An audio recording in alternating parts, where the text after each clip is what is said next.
అఖ్లాక్, పెహ్లుఖాన్, జునైద్, రక్బర్ల హత్య కేసుల్లో గోరక్షకులు తప్పుడు అభియోగాలతో జైలు పాలయ్యారు. ఈ కేసులన్నీ యూపీ సహా మిగతా రాష్ట్రాల్లో నమోదైన కేసులు. అఖ్లాక్ కేసు విషయంలో యోగి ప్రభుత్వం తాజాగా ఒక నిర్ణయం తీసుకున్నది నేను పైన చెప్పినట్టు ఏంటంటే, కేసును వెనక్కి తీసుకునేందుకు సిద్ధమైంది.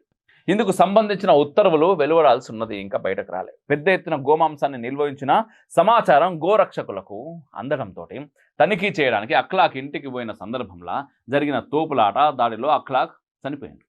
ఉద్దేశపూర్వకంగా చేసిన హత్య కాదనేది ఘర్షణ జరిగిన సమయంలో ఉన్న వాళ్ళందరికీ కూడా తెలుసు. కానీ సమాజ్వాదీ పార్టీ ప్రభుత్వం ముస్లిం సంతుష్టీకరణ విధానాల కారణంగా 18 గోరక్షకుల మీద కేసును నమోదు చేసి రిమాండ్కు కూడా పంపింది. 2016లో జరిగిన ముజఫర్ నగర్ ఘటన మీద నమోదైన కేసు, 2018లో బరేలీలో నమోదైన case, Lakshmanpur case, Bulandshahr case, 2019లో నమోదైన బరేలీ కేసు, గ్రేటర్ నోయిడా, మధుర ఘటనల మీద నమోదైన కేసుల్లో తప్పుడు అభియోగాలు ఎదుర్కొంటున్న గోరక్షకుల మీద నమోదైన కేసుల విషయంలో యోగి ప్రభుత్వం ఇంకా నిర్ణయం తీసుకోవాల్సి ఉంది. లించింగ్ కేసుల విషయంలో మొత్తంగానే ఒక విధానపరమైన నిర్ణయం తీసుకునేందుకు యోగి ప్రభుత్వం ఆలోచిస్తున్నట్టు సమాచారం.